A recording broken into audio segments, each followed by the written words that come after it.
Namaskar friends, welcome to second part of Indian Contract Act 1872. Now we shall discuss section 13 to 25. This video is prepared by RK Didactics. It contains notes and MCQs. Online classes are available. If you are interested, you may contact in the following email. Well, let us discuss what is consent, free consent and coercion. Consent means when two or more persons agree upon the same thing in the same sense. It means the parties will consent in a similar thing which has a similar objective or similar meaning. Then what is free consent? Consent is free when it is not caused by coercion, undue influence, fraud, misrepresentation of fact or mistake. It means consent is not free when it is given with existence of coercion, undue influence, fraud, misrepresentation or mistake. Then what is coercion? Coercion means force. Coercion is the committing or threatening to commit any act forbidden by the Indian Penal Code. That means there are some activities which are permitted by Indian Penal Code. If these are utilized for an agreement, this is a coercion. Coercion is also unlawful detaining or threatening to detain. The intention is for causing any person to enter into an agreement. So these activities are called coercion. Further, it is immaterial whether IPC is applicable in the place where coercion was applied. It means suppose in one place IPC was not applicable and in that place the coercion was applied, still it will be treated that the agreement has been done with use of coercion and it will be void. Let us discuss this with an example. A and B was traveling in English ship in the high seas. That means it is the control of England. A, by an act of criminal intimidation under the Indian Penal Code, causes B to enter into an agreement. That means A with force entered an agreement with B. B did not obey the contract when reached in Calcutta. Afterwards, A sues B for breach of contract at Calcutta. The contract will be void as A has employed coercion. It means although A's act was not an offence by the law of England and Indian Penal Code was not in force at the time when or place where the act was done, despite that the contract will be invalid because coercion was used for this agreement.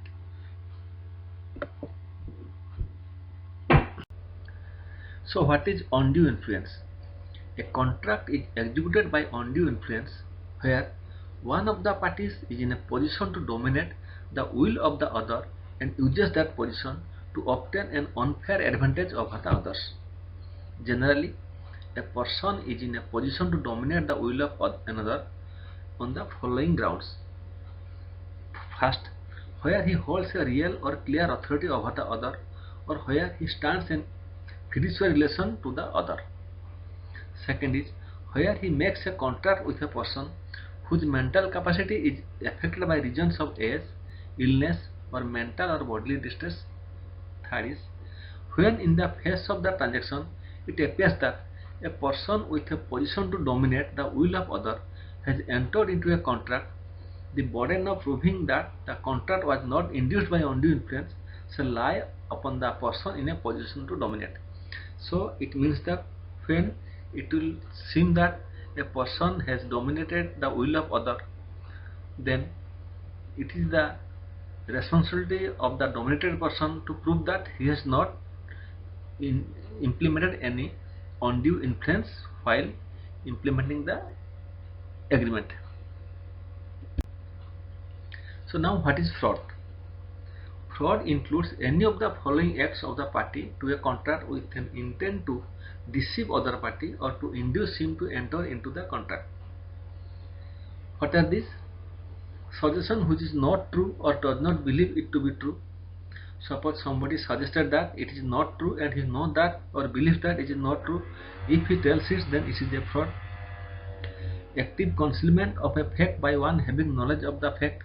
If somebody conceals intentionally some fact while executing the contract, it is also a fraud. A promise made without any intention of performing it. If somebody made a promise but he has no intention to perform it, it is also a fraud. Any act or omission as the law specially declares to be fraudulent, or any other activity which has been declared by law that it is fraudulent, so it is also included in the part of a fraud. Only silence when affect the willingness of a person to enter into a contract is not fraud. However, when it is the duty of the person to speak but remain silence may be treated as fraud. We shall discuss this part with an example. A sells by auction to B a horse which A knows to be unsound. A says nothing to B about the horse unsoundness. This is not fraud in A because he is selling it in auction. Second, B is A's daughter and has just come of age. Here the relation between the parties would make it A's duty to tell B if the horse is unsound because his daughter is just come out of the age.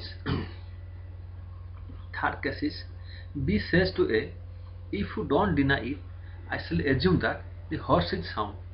A says nothing. Here A's silence is equivalent to speech, so this is a case of fraud. A and B being traders enter upon a contract. A has private information of change in price which would affect B's willingness to proceed with contract. A is not bound to be inform B, so this is also not a fraud. What is misrepresentation?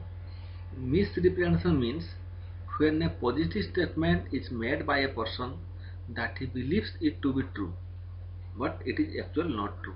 It means the person provides this positive statement without the knowledge that it is not actually true. Second is when there is a breach in duty by a person without any intention to deceive. He also does not get any gains or advantages out of the breach and by misleading another. That means they are not intentionally doing this misstatement. Third is causing innocently to make a mistake by a party to an agreement. So in the three cases, though these are misstatement, this is not intentionally done, so this is a misrepresentation, not a fraud. When consent to an agreement is caused by coercion, fraud or misrepresentation, the agreement is a contract that is voidable at the option of the party whose consent was taken by the government. It means when by using this coercion, fraud or misrepresentation one agreement has been made, this agreement is voidable if the person who has been used coercion, fraud or misrepresentation to make this agreement on his will, this contract will be voidable. So what is voidability of agreement? Void means invalid, under which condition an agreement will be valid or will be invalid. When both the parties to an agreement are under a mistake on fact which was essential to the agreement is treated as void or invalid. It means when the two parties basing on one fact have made an agreement, actually the fact is not true and actually they are not aware of this that this fact is not true. So when they execute the agreement will be treated as void because they have not knowledge that this fact was not true.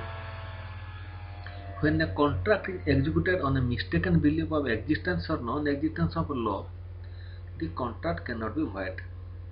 We shall discuss it in this example. A and B makes a contract grounded on the wrong belief that a particular debt is barred by Indian law of limitation.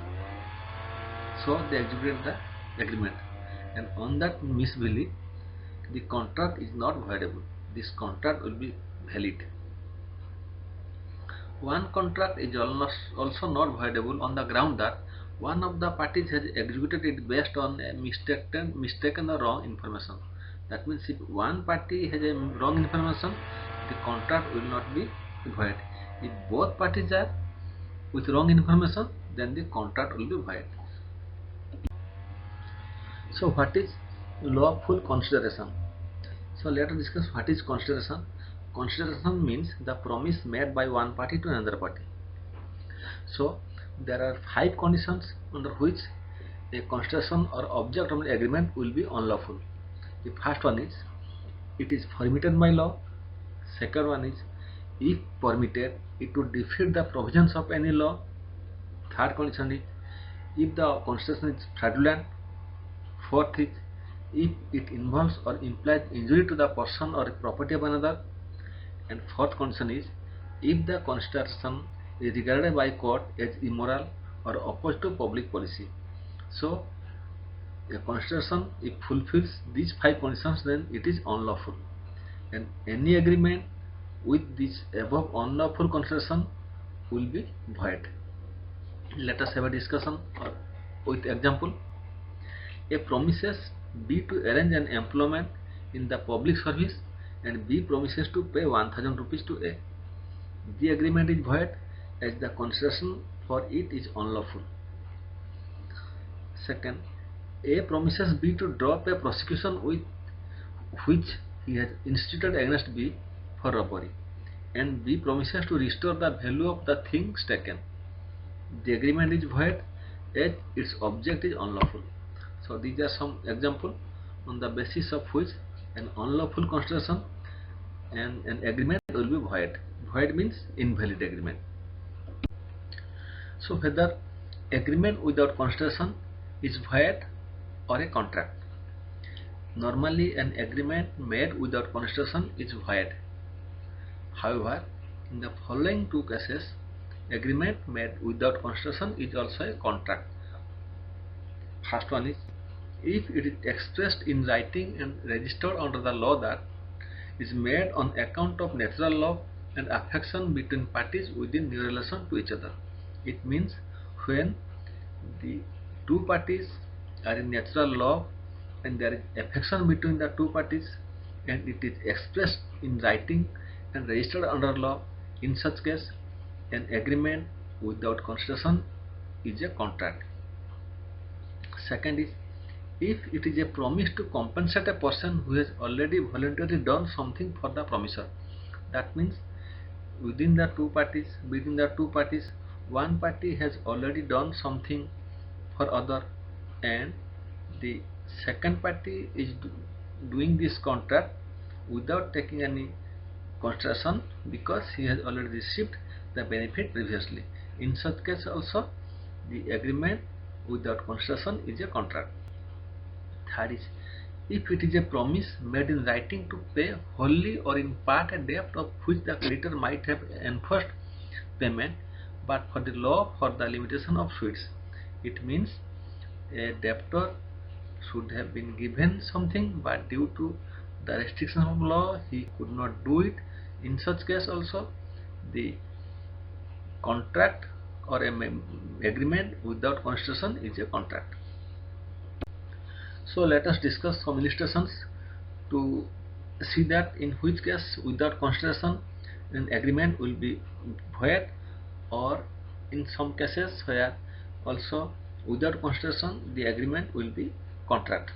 First case is A promises for no consideration to give to B rupees 1000. This is a void agreement, it is invalid. Second is A for natural love and affection promises to give his son B rupees 1000.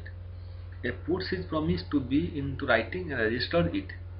This is a contract because this is for a natural love and they are closely related, and this is also in writing and registered. Third is A supports B's infant son.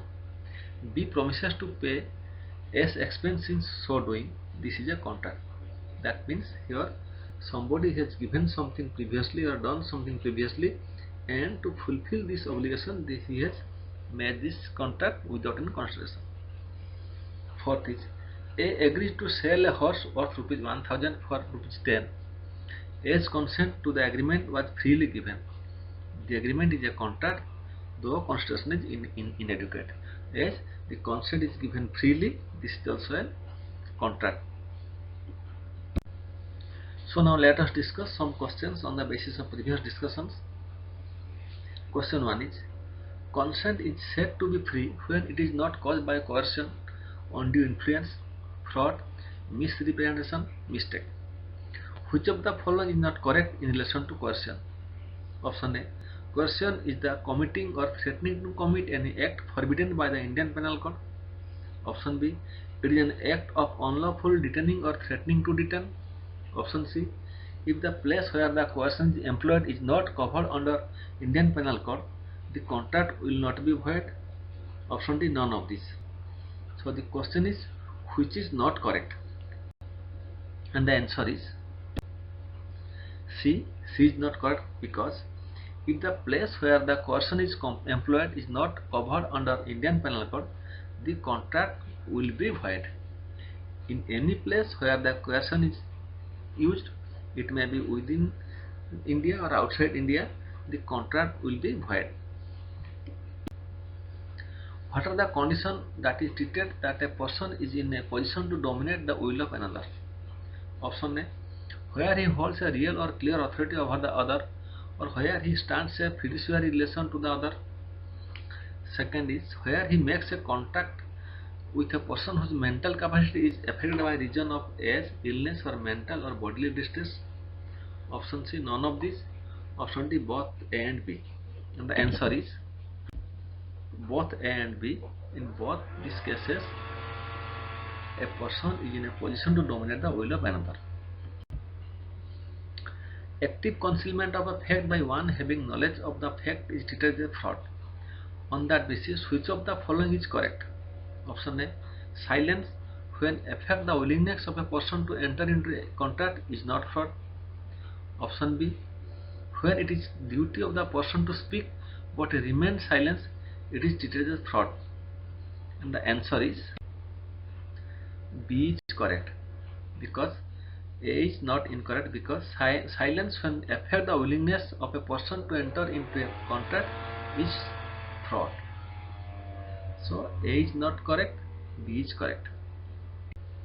When in the face of the transaction it appears that a person with a position to dominate the will of other has entered into a contract, the burden of proving that the contract was not induced by undue influence shall lie upon whom?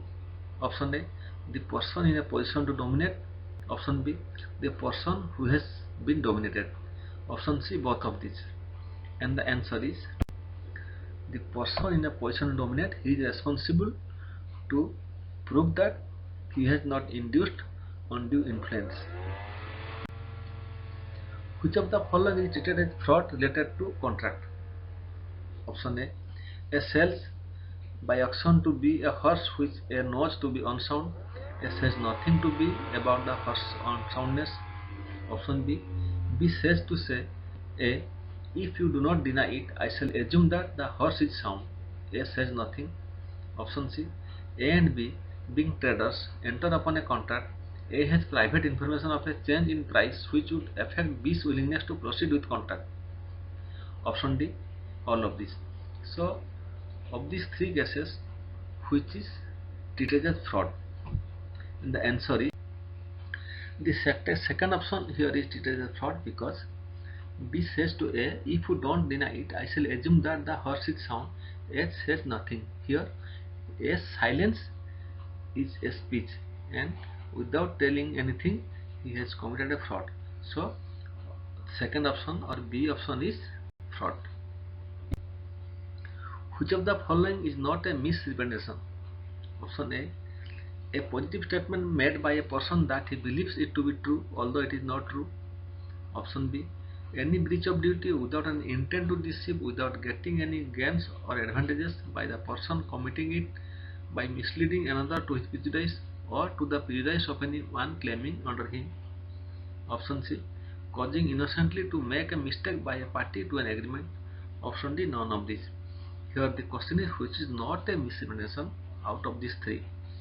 The answer is none of these, because all the three are misrepresentation. These are not frauds.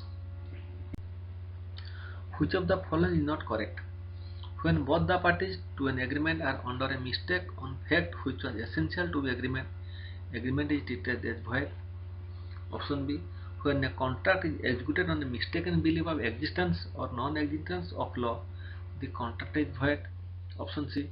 One contract is also not voidable on the ground that one of the parties has executed it based on a mistaken or wrong information. So the answer is B. When a contract is executed on a mistaken belief or existence or non-existence of a law, the contract is void. It is wrong. The contract cannot be void. Which of the following agreement is not void? Option A. A promises B to arrange an employment in the public service and B promises to pay 1000 rupees to A. Option B. A promises B to drop a prosecution which he has instituted against B for robbery and B promises to restore the value of the things taken. Option C. A promises to B 1000 rupees at the end of 6 months. If C, who owes that sum to B, fails to pay it, B promises to grant time on C accordingly. Here the promise of each party is the consideration for the promise of the other party. All of this. The answer is C. Agreement is not void. Which of the following contract is not induced by undue influence? Option 1. A having advanced money to his son B during his minority. Upon B's coming of age obtains, he misuses of parental influence a bond from B for a greater amount than the sum due in respect of the advance. Option 2. A man enfeebled by disease of age is induced by B's influence over him as his medical attendant to agree to pay B an unreasonable sum for his professional service. Option 3. A being in debt to B, the moneylender of his village, contracts a fresh loan on terms which appears to be unconscionable. Option 4. A applies to a banker for a loan at a time when there is stringency in the money market. The banker declines to make the loan except at an unusually high rate of interest. A accepts the loan on these terms. So which of the following is not an undue influence? And the answer is 4. Option 4 is not an undue influence and other 3 options are actually undue influence. Which of the following contract is treated as fraud? Option 1. A sells by auction to B a horse which A knows to be unsound. A says nothing to B about the horse unsoundness. Option 2. B says to A, if you don't deny it, I shall assume that the horse is sound. A says nothing, A remains silent. Option 3. A and B being traders enter upon a contract. A has private information of a change in price which would affect B's willingness to proceed with the contract. A did not tell B on that fact. Option 4. None of this. So which of the following 3 treated as a fraud? And the answer is option B, treated as fraud, because without saying anything or being silent is one type of speech. That means he did not intend to tell the actual thing, and being silent he actually misled the other party. So this is a fraud. Thank you. If you find this video beneficial, you may subscribe to this channel so that you can get the next part of these videos.